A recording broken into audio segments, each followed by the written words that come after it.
dami mo kasi. Ayan, ano. Hindi ka lang nag-request naman. Gusto mo? Wala naman na. Ibus mo na yung malaki. Hindi ko nga nakita. Oh, may itim na ilong mo. Kita mo yung ilong mo.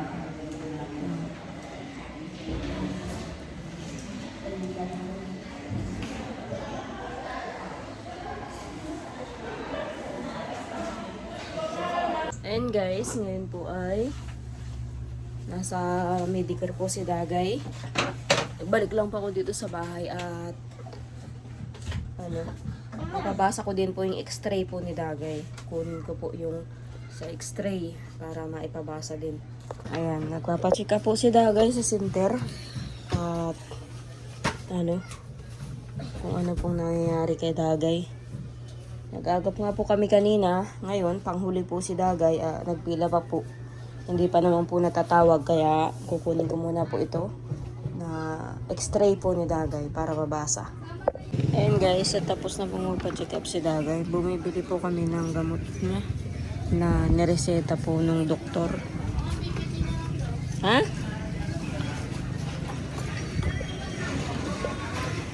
Ha? 7 piraso. Bili lang po kami ng niresetang gamot po kay Dagay. Doon po sa isang butika, 7 piraso. Kaya dito po kami sa kabila. Ha? Ayun guys, at dahil nga po andito na kami sa bahay, nakakain na po si Dagay. Kaso ikakaunti po talagang kumain si Dagay. Ayan, dahil na po nandito na kami. Yun pong binili po namin na gamot na nireseta po ng doktor ay ito po guys, oh. Ayun guys, ito po yung nireseta lang ng doktor. 15 piraso, pero binili ko po ito lahat. Yung 15 piraso, 3 times a day daw pong iinumin. Parang ano, pain reliever lang po ni Dagay. Tapos, tiningnan din po ito ni Doc, ano ni Dagay. Ang sabi po ni Doc ay ito daw po ay ibabalik ko doon sa kung sino yung nag-request ng x-ray. Kaso tiningnan po ni Doc naman, wala naman daw pong ano, negative, wala naman pong ano, kumbaga po ay walang nakitang kung ano man sakit sa dito po sa x-ray ni Dagay, walang sakit.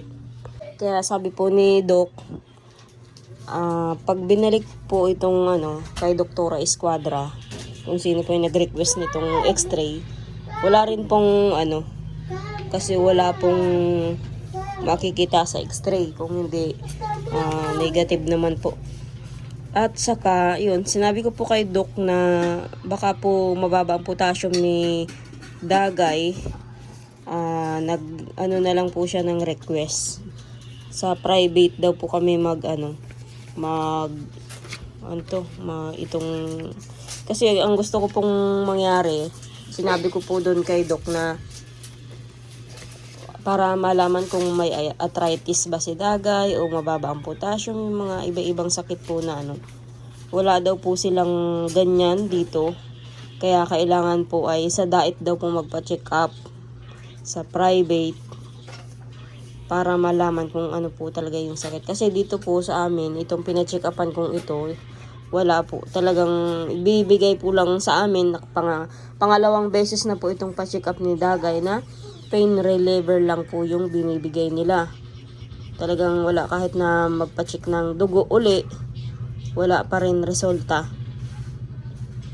Kailangan sa diet. At kung sa provincial hospital naman po, kung pipila po kami doon sa maraming tao, baka po hindi po kami makauwi. Kaya sabi po sa amin ni Doc, mag-private daw po kami ng check-up para malaman kung ano po talaga yung nararamdaman ni Dagay. At lalo na, isang buwan na po yun. Isang buwan nang mahigit yata yung tuhod ni Dagay. Tsaka nahina po si Dagay kumain. Nahina po. Doon po siya namamayat na sa paghina ng pagkain niya.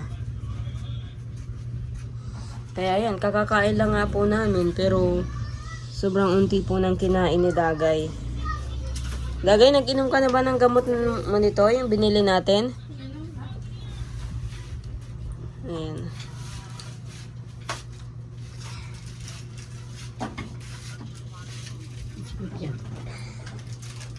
Kaya, ayan, pangalawang check-up na po ni Dagay dito. Talagang yan lang po ang ano. Pag hindi po talaga sa private, sa DAIT, ka magpapacheck up ng kung ano pang resulta. Ang sabi po ni Doc dito, ibalik ko daw po ito kay Doktora Escuadra, yung x-ray. Pero sinasabi na po sa akin ni Doc na wala naman pong sakit na nakita dito sa x-ray. Kasi binasa po nila, wala naman daw po. Para siguro po, kapag kay Doktora Escuadra nagbalik, tapos ay pinatingin po itong x-ray ni Dagay, maaaring si Doktora Escuadra po yung magbigay po ng request kung ano pa yung pwedeng ipatingin kay Dagay. Siguro po ganun. Kaya sinabihan po ako ni Doc, yung doktor po dito sa amin, na ibalik ko yung x-ray doon kay Doktora Escuadra. Siguro si Doktora Escuadra yung magsasabi kung ano pa yung pwedeng ipatest kay Dagay para malaman ang sakit. Baka daw po sa mga muscles daw po ni Dagay may iba pang karamdaman. Ayun guys, yan po yung update po kay Dagay. Wala pa rin pong resulta. Ganun pa rin. Kaya yan. Iniinom na lang po ni Dagay yung kung kailan po makapagpa-check up sa DAIT. Kasi hindi ko rin po alam kung magkano po ang gagastusin sa yung pagtingin ng potassium na yun, okay, kung may arthritis si Dagay, hindi ko po alam. Basa ngayon lang po ako ganyang check up po kay Dagay. At saka si Dagay po talaga namamayat na, at saka nahina po talagang kumain. Nagkain nga po kami tanghalian, kaso si Dagay po kakaunti po kumain. Ayan guys. Bakit tinanggal mo Dagay yung pinuyod ko sa iyo? Ay, nagsuyod ka nga pala. Gusto mo Dagay ng saging? Bilang kitang saging. Kakain kang hinog na saging? Bilang kita. Saging. Saka Sukong price. French fries? Tulad yung binili ko sa'yo.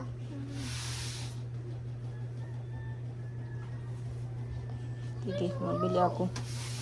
Ayan guys, at magtatanong po muna ako kung magkano po ang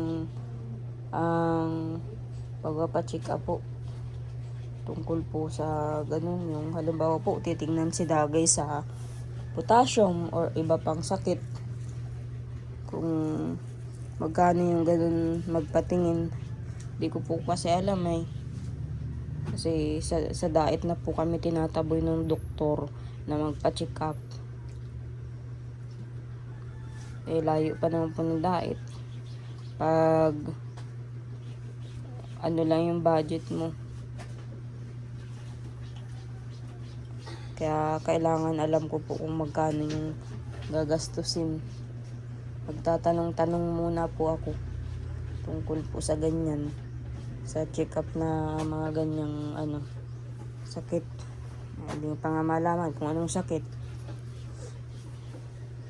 Yan, nabibilan na muna kita ng saging tapos French fries.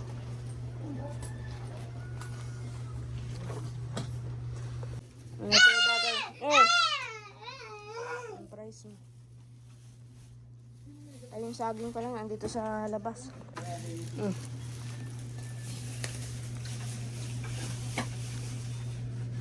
Saging ito doon. Tingnan akong isa. Kumain ka. Para kay lumaki.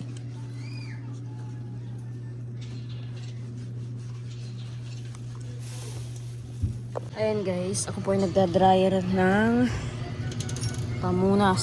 Ayan. Nahuli pong labahan ko yung pamunas at inuna ko po itong mga damit. At kahapon nga po ay linggo. Sabi ko may mapasok yung mga bata ngayong Lunes. Inuna ko kahapon yung maglaba ng mga damit namin. Ayan, dami ko pong nilaban. Tapos ngayon naman po yung mga pamunas. Siyempre si Dagay nasa loob. And guys, hapon na naman. Maghuhugas pa ako ng plato. Masaing na naman.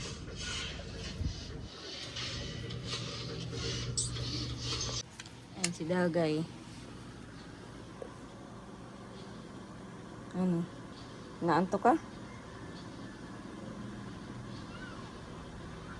Hindi man nagsakit yung ano mo, yung likod.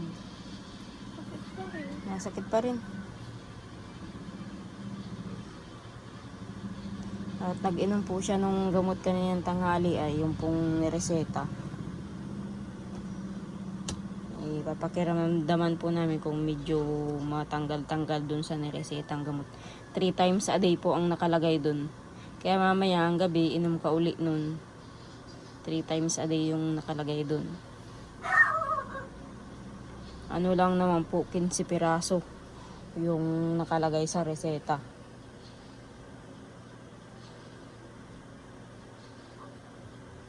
Ayan guys, at ako po ay magsasampay na muna ng mga pamunas.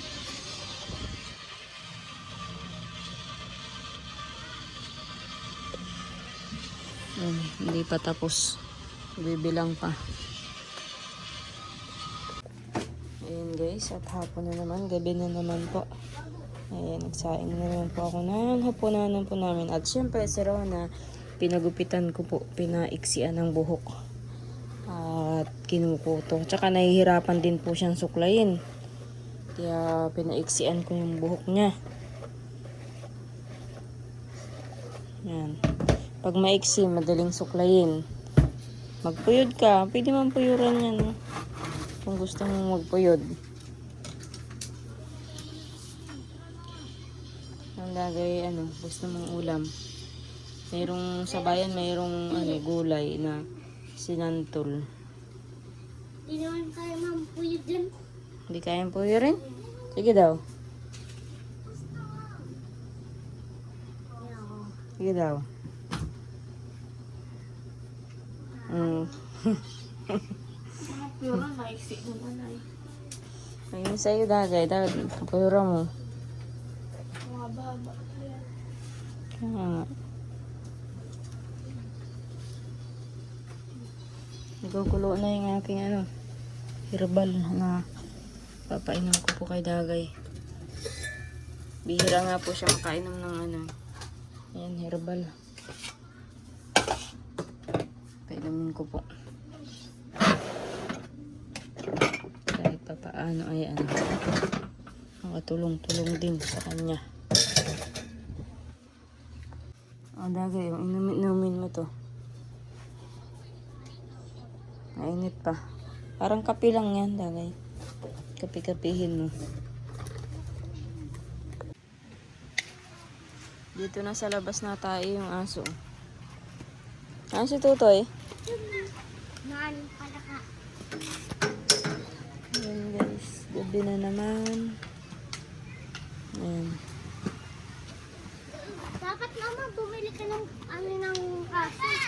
Ano? Ayun siya maihi. Saan kayo galing? Papi! Ha?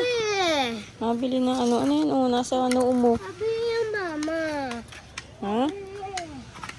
Papi. Naambon. Pasok kayo. Pasok at naambon. Pasok. Pasok. Pasok. Ay, dito sa loob. Tana. Lakad. Pasok na. Naluto ako ng ulam.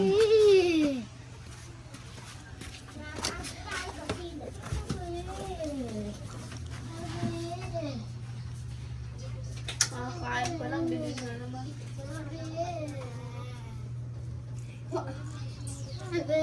Ay, nabili pala si Jason ng langis pa. Papi. Wala. Papi. Kumain kanin. Papi. Kanin, kumain ka. Papi. Lain na yung tanto. Parang pagpag to.